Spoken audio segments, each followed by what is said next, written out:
Hi, I'm Jeff Sikkenga, Executive Director of the Ashbrook Center, and this is The American Idea, coming to you from Peter Schramm's Library in Ashland, Ohio. In this podcast, we explore America's crisis in civic education. Too many people today don't understand the history and principles that make us Americans. So we're here to explore America's history and principles and what they mean for today, what we can learn from them, and how we can restore them to their rightful place in our hearts and minds.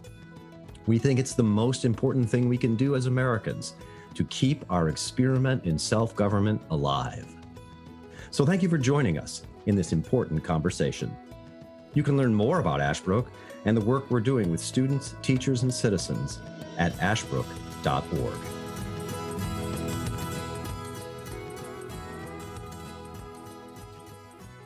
I want to welcome everybody to this episode of The American Idea. Today, we're going to be talking about a really important topic in the contemporary life of America, in contemporary U.S. history, the way American history is understood, the way it's done, and ultimately the way it's taught to our children and grandchildren. We'll be talking today about the 1619 Project. And for that conversation, I'm joined by a new friend of the Ashbrook Center and of American Idea, Professor Miles Smith. Miles is a professor of history at Hillsdale College. I think probably many of our listeners know all about the good work being done by him and his colleagues at Hillsdale, including some former Ashbrook scholars who I've now know are friends, in fact, with Professor Smith there at Hillsdale. His work has been really a research is on the U.S. South and the Atlantic world, intellectual history, particularly ideas of freedom and slavery, and also political history. So we've got someone here who really knows the subject well of history, American history broadly, but also the right way to do history, or as the professionals call it, historiography. So we're going to be talking today with Professor Smith about the 1619 Project, its history, and its historiography. Professor Smith, thank you so much for joining us today on The American Idea. Thank you, Professor Sikkenga. I appreciate it. Let me start by just asking you your own work. We always like to let our guests describe a little bit about their work to our listeners, and particularly if a project that you're working on that you'd like to highlight. Yeah, right now I do a lot of work on the history of American religion, how it relates to ideas of freedom, authority, all those things that are kind of buzzwords that we use, especially in talking about something like the relationship between slavery and liberty in the United States. So religion's kind of my angle right now. So I'm working on a book about American religion between 1800 and 1840, 50 or so. So trying to stay just enough away from the Civil War so I don't write another Civil War book. So that's what's keeping me busy right now. So very good. And when can our listeners be looking out for that book? I hope by the spring of 2024. I forget what year we are now. So yeah, but probably by the spring of 2024. Terrific. Let's make sure our listeners out there be looking for this book by Professor Smith. All right, the 1619 Project. I bet a lot of our listeners, maybe all of them, have sort of heard of it vaguely. Let's just start with, what is the 1619 Project? I think it's a journalistic project that was birthed from Nicole Hannah Jones at the New York Times. So its dispositions, its methodology, how it approaches history is not the same as which a professional historian would. It's a journalistic creation, and that doesn't mean it might not be a good journalistic creation, but it does mean that there's limitations on something like the 1619 Project and how historians, especially, and lay people should understand its relationship to a relatively faithful narrative of what was happening in the Revolutionary era, in the early Republic, regarding liberty, slavery, individual rights, and things like that. The title itself, 1619 and Project. Help our listeners understand that. Yeah, so the central claim I think this is a pretty accurate, faithful telling of it, is that the founding of the American nation, in as much as there is a singular founding of the American nation, occurred in 1619 when slaves were first bought by Virginians and put to work in tobacco plantations. So this, according to Nicole Hannah Jones and the 1619 Project, is the founding of the American nation, not 1776 or 1789 or 1620 with the arrival of the Pilgrims, or even 1607 with the arrival of the first British North Americans. It's this moment when slavery enters British North American the colonial existence.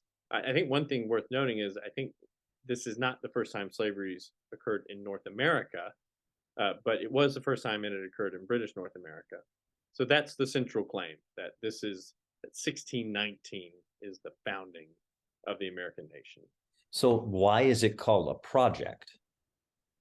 I think the stated aims of the principles is to reframe the way that history is told at the secondary level, in particular, so middle schools and high schools, as I understand it, and to reframe the story away from a narrative about a polity that actuated human liberty in the form of the United States, and basically tell the story of a polity that has been devoted to white supremacy and racial inequality. As a project, is it true that it originated, well, sort of, I guess, 400 years, 2019, after 1619? How did it first burst onto the scene? I I actually don't know the very early happenings. I think when with the rhetoric around racialization in politics and whatnot, it became clear that there was a space now for, I think I'm going to use the word iconoclastic tellings of American history. The disposition you think about in the news, police brutality, obviously the continued history of income inequality, all sorts of things like that. What I think it was doing was finding a space to center what we would call inequalities, especially along racial lines. And so it's centering that story. It's basically making racial inequality the central story of the American nation, instead of, say, the American founding or the growth of individual rights, something like that. So it's a series of essays, as you said, by Nicole Hannah Jones and I suppose other contributors to the project. You mentioned in middle school and high school, so there's a curriculum, I think, right, that has been developed out of it, or at least curricular elements have been developed out of it for use in schools. And then if I'm right, I think I've even seen something on the Hulu streaming service now that there's a 1619 TV show, so to speak.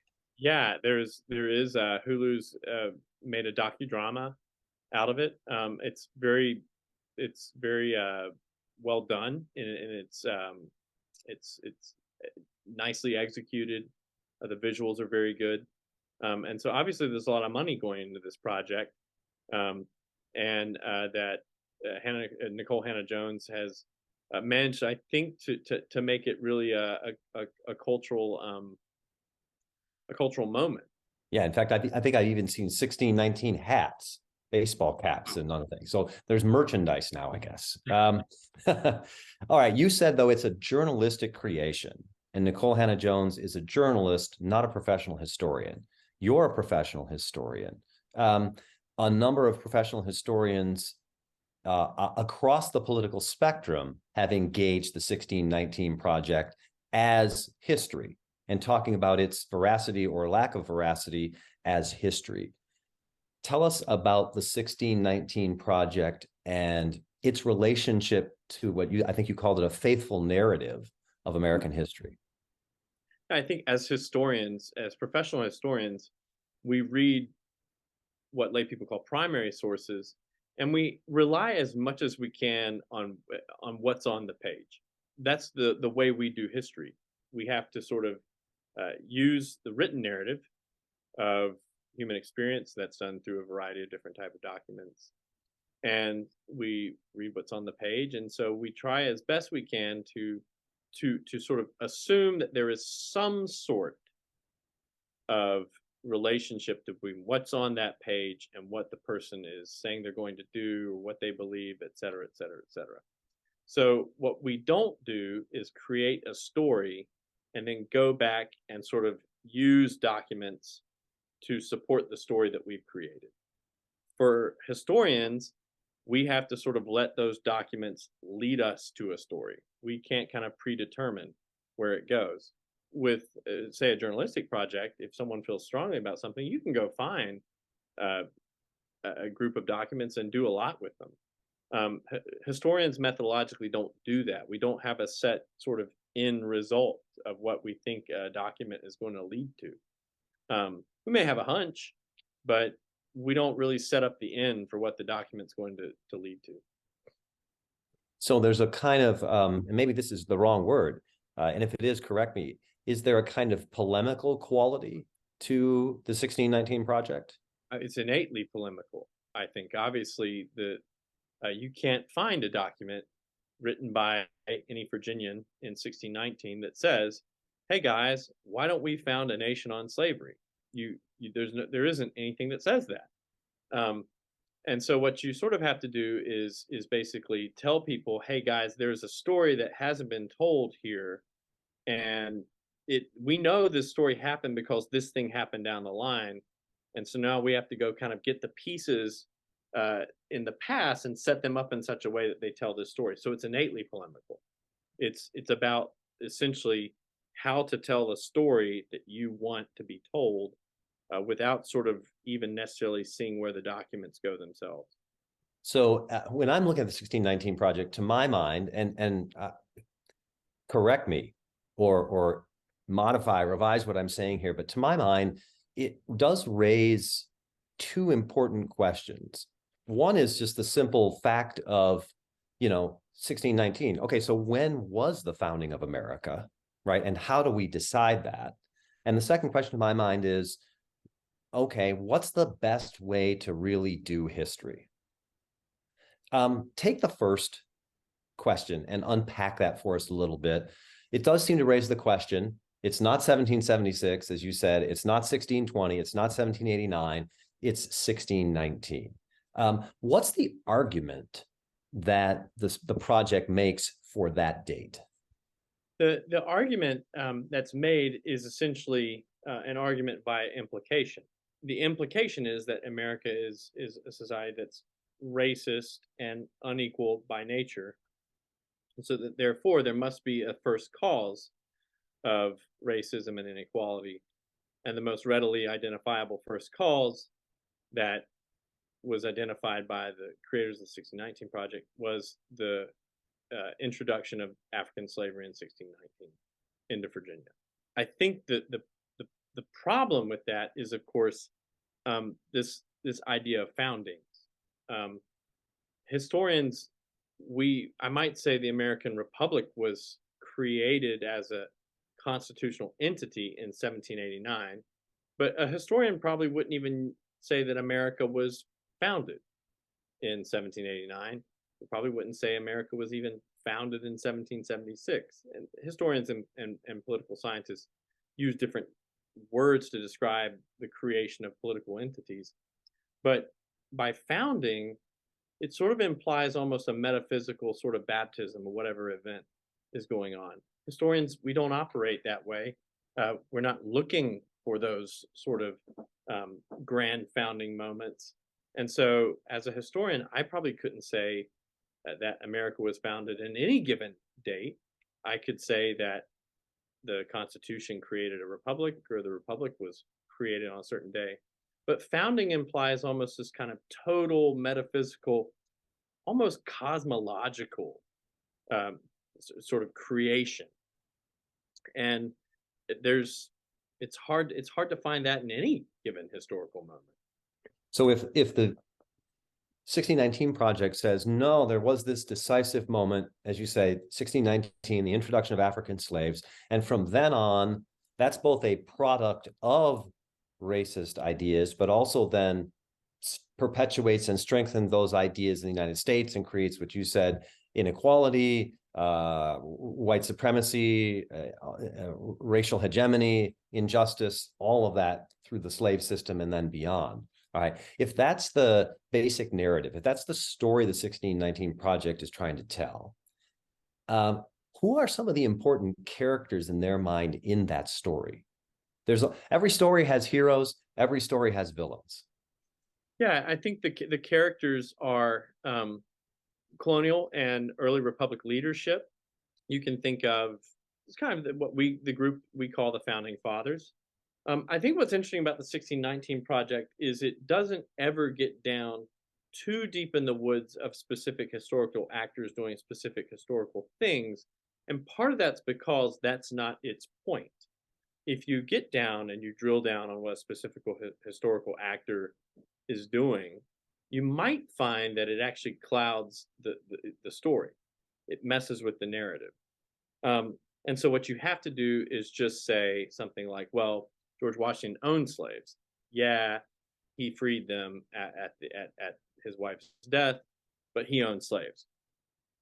And he used people to go get escaped slaves. So this is something you might look at as sort of being one of the things that's identified.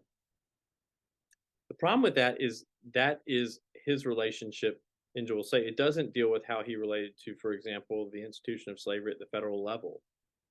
Washington doesn't seem particularly intent on strengthening it at the federal level throughout his presidency. And so something like that, if I actually drill down and look at what the documents say about chattel slavery, I might not have the story of an abolitionist, but I don't have the story of someone whose reason for assuming office and for reason for being the president of the United States is to, right, perpetuate racism and inequality and slavery, et cetera, et cetera. So Washington is one character, obviously, in that story. As you say, it turns out it's very complex, the story of George Washington and slavery. It doesn't Right. fall neatly into a particular narrative. As you know, professional historians like yourself have published criticisms of it as history. What, besides perhaps the example of Washington, to your mind, what are some other important examples of people either praising or criticizing the 1619 Project as history? The loudest voices of historians and the most notable historians have typically been somewhat critical. These are men like Joe Ellis, Jack Rako, James McPherson, Sean Willents, Gordon Wood, sort of I'll call them the venerable voices of historiography of the American Revolution, the early Republic, when I was in grad school.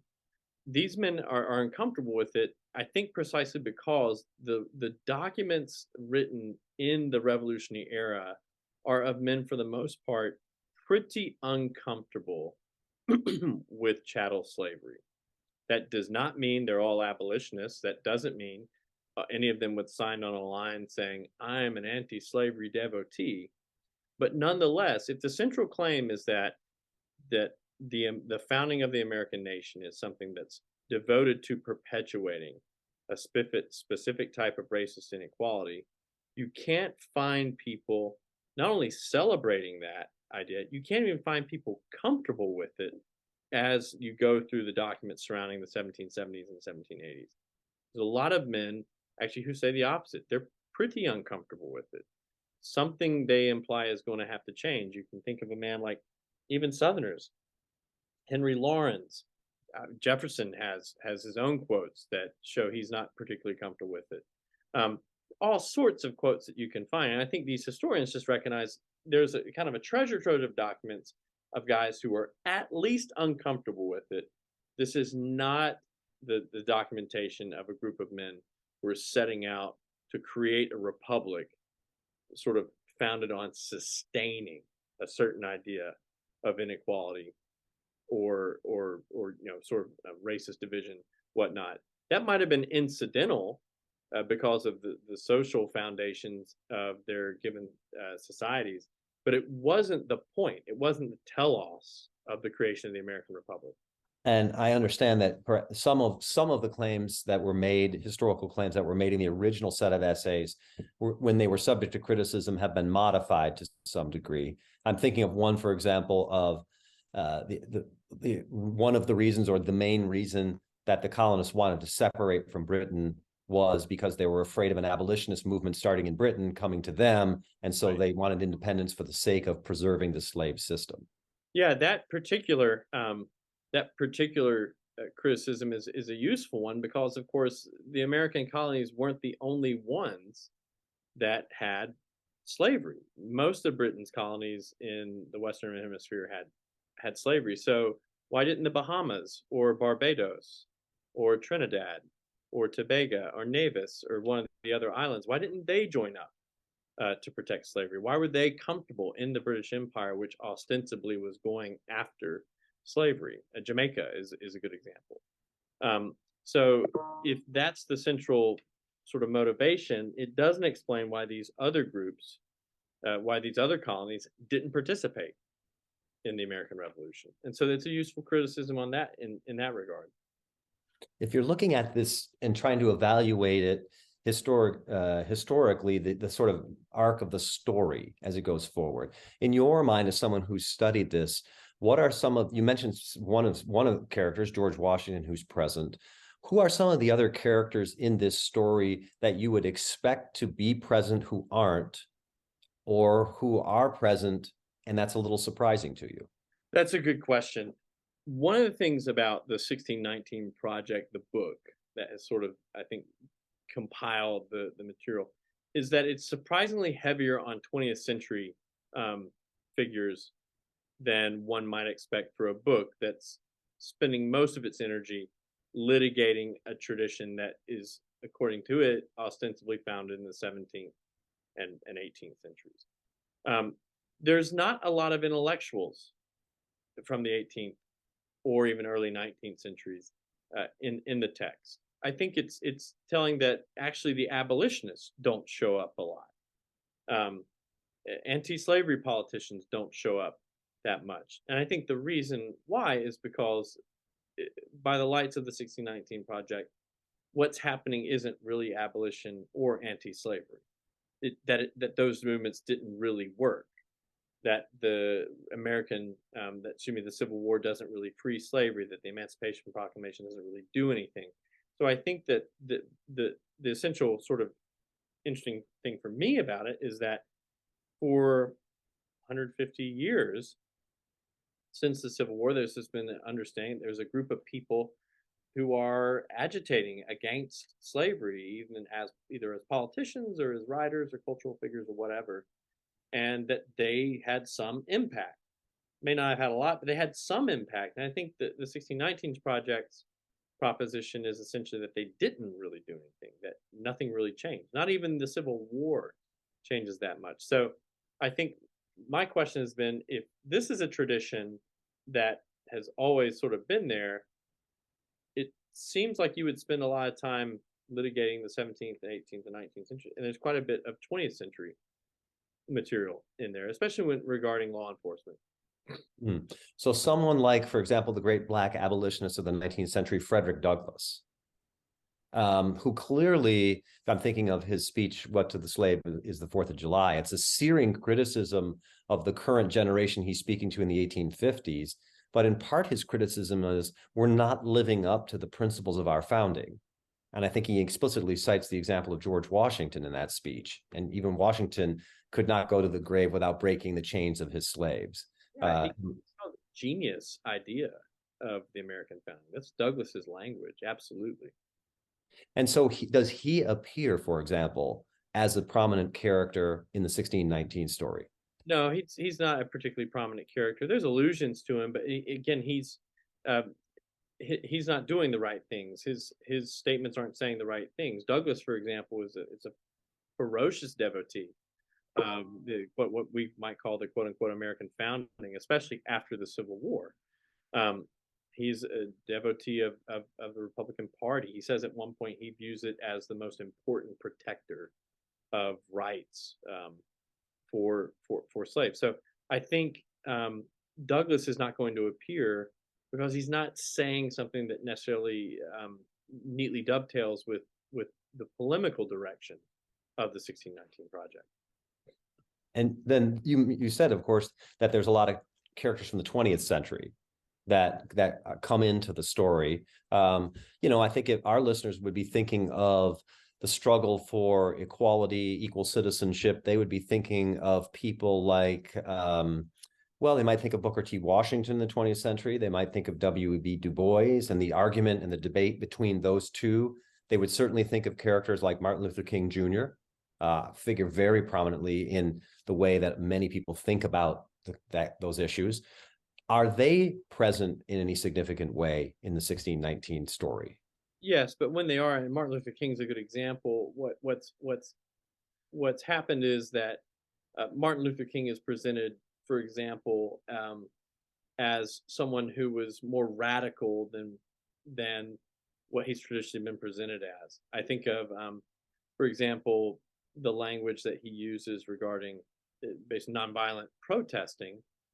The polemic of the 1619 Project basically turns that into nonviolence so long as X happens. And so someone like Martin Luther King is presented really as sort of a closet radical in a way that traditionally, and I think that at least most of the literature surrounding him presents him as radical in as much as he's committed to equality and committed to using radical nonviolent measures. But Martin Luther King wasn't, to my knowledge, a particularly racist person.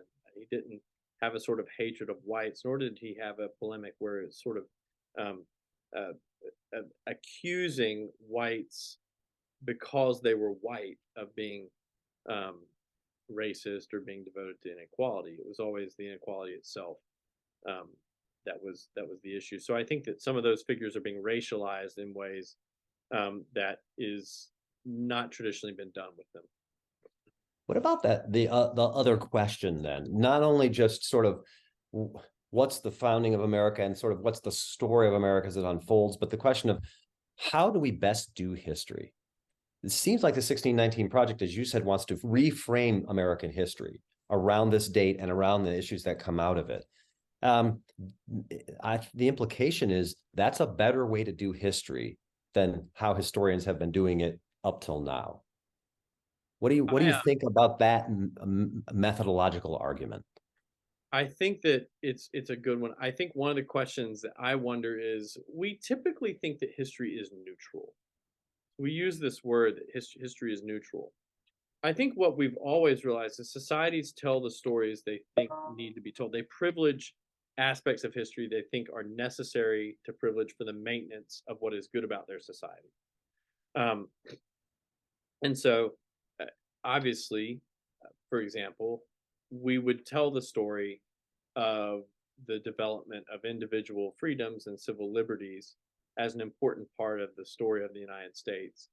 And that would be sort of a central part of what it was to be learning history. And so it's essentially what 1619 Project does in some ways is say, you know what, that's right.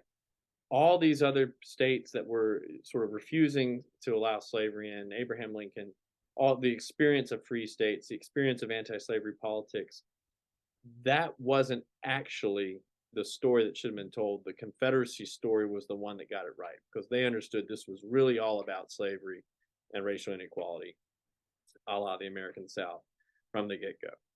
And the rest of America didn't believe that, but you know what, rest of America, you're wrong, the Confederacy's right. And that's the story that we kind of need to tell. Wow, what an unusual pairing. That's not what you would normally expect, right? You mentioned already, though, okay, despite the criticisms that have been leveled against it by professional historians, and as you said, some of the folks you mentioned, like Sean Wilentz, is definitely a person politically of the left, no question about that. Despite this fact, it does seem like since its publication in 2019, over the last 3-4 years, that its reach and its public prominence has grown. Tell our listeners a little bit about where the 1619 Project stands today. I think your point about it kind of becoming a brand is useful.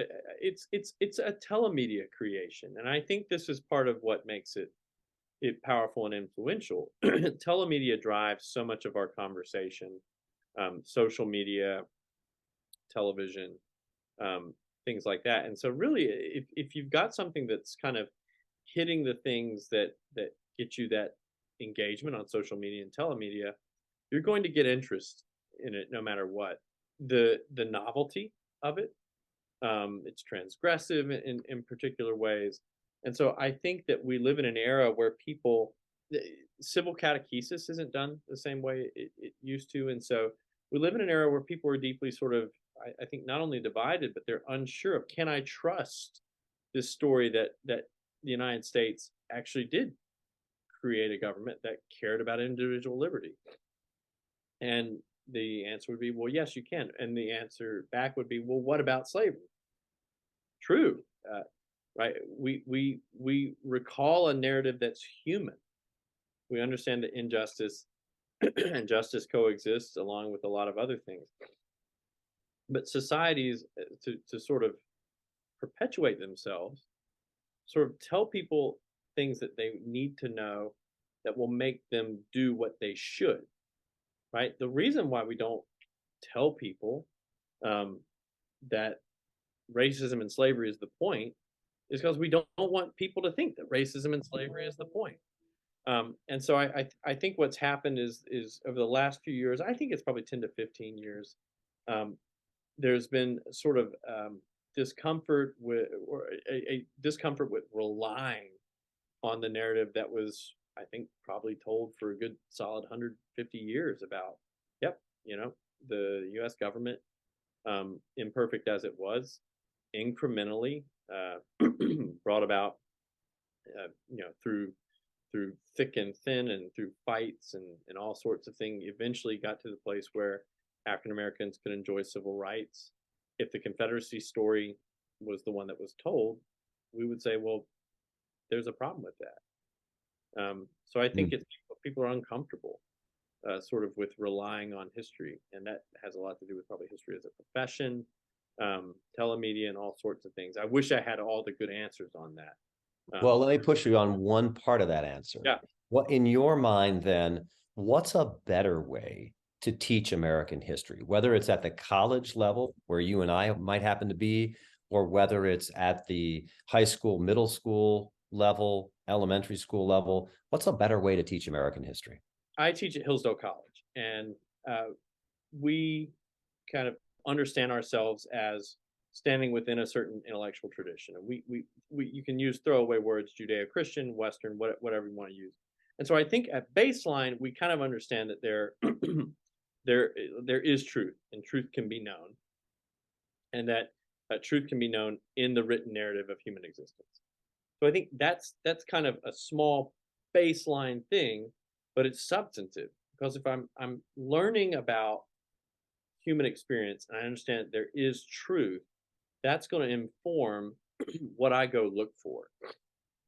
So if truth is a bedrock, then you can say, okay, can I know the other things that have been termed the first thing? Can I know goodness? Can I know beauty? If you know those things, you'll know the bad stuff too. You'll know what's not good. You'll know what's not beautiful. You'll know what's not true. And so I think just sort of having some sort of metaphysical, and doesn't need to be deeply religious. I don't mean that someone has to be a certain denomination of a particular religion, but just having a metaphysical commitment that allows you to say, we are looking for truth. And that's what history is. Truth may not be what I want it to be all the time. But I think if you can just have some sort of metaphysical foundation that allows you to say history is the pursuit of truth, and truth can be known, and truth isn't something that moves around. It's not something that's shifting all under our feet all the time. That it can be known, and it's something that is that is permanent too. To do that, though, requires certain, I'll call them virtues, certain virtues of the historian themselves, of maybe of the journalist who's writing about these things in American history, about the students who engage in this pursuit. Tell us a little bit, in your opinion, about what the virtues are for really doing good history and understanding American history. Yeah, I think the virtues are understanding that when you're pursuing knowledge, in this case of the history of the American Republic and of British North America, perhaps that preceded it, you're having to do the courtesy of understanding that you are not in yourself able to sort of determine what is true just through your own willpower, just through your own passions. And so I think a major virtue is sort of controlling your passions. A lot of us feel strongly about a lot of causes, and racial equality is a good cause to feel passionately about. But I can't let my personal passions about what I think might need to be the end goal for society or anything else determine my relationship with the documents I read, with the history that's there in the text. And so a sense of gravity and sober-mindedness and not letting our passions get the best of us is really important because we all get excited about certain things, but that our own excitements can't actually determine what is true. Maybe it's an unfair question, but I'm just thinking as we move through our conversation, in your mind, if it can be boiled down, again, maybe it's not a fair question, what's the lesson of the 1619 Project? I think the lesson of the 1619 Project is one essentially of gratitude and ingratitude. Now that's interesting. That's not what I thought you were going to say. yeah.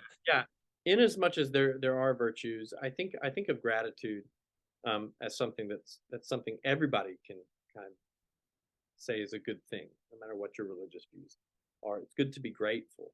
I think that we take so much for granted. I think about the fact that we live in a relatively free society. We we're able to enjoy liberties, and those liberties have some starting point. I like the liberties I enjoy. I appreciate the life I have. I hope I am grateful on some level. I think what the 1619 Project would ask me to do is to throw away the foundations of what I've actually been very blessed to experience. The 1619 Project, I think, would sort of ask me to invalidate the polity, the ideas, the institutional foundations that have given me, and I think millions of other people in the United States, a relatively good life. And the answer, people might be quick to say, well, what about people who don't have as good of a life as you do? I think what's interesting is that answer has been given by particularly African Americans throughout history. And their answer was not tear it all down. Their answer was to point back to those same institutions and the same liberties that I'm talking about and say, yep, you know what, you're right. Those are really good things. We have to do better at claiming those. So I think it's a question of gratitude. Things might always be able to be worse. I think that what's really remarkable is that if you read letters, especially from freemen in the 1880s and 90s, you get a sense that no matter how bad Jim Crow is, they're still not slaves anymore. And that's a really, really, really substantive claim for them to make. Yeah, thank you very much. What an interesting take. What an interesting insights into the 1619 Project. Professor Miles Smith, thank you so much for taking the time to join us today on The American Idea. Let me recommend to everybody that you check out Professor Smith's work and make sure you, when that book comes out, make sure you buy it. It's going to be terrific. Thank you. Professor Miles Smith, thank you so much for taking the time to join us today on The American Idea. Thank you, Dr. Sikkenga.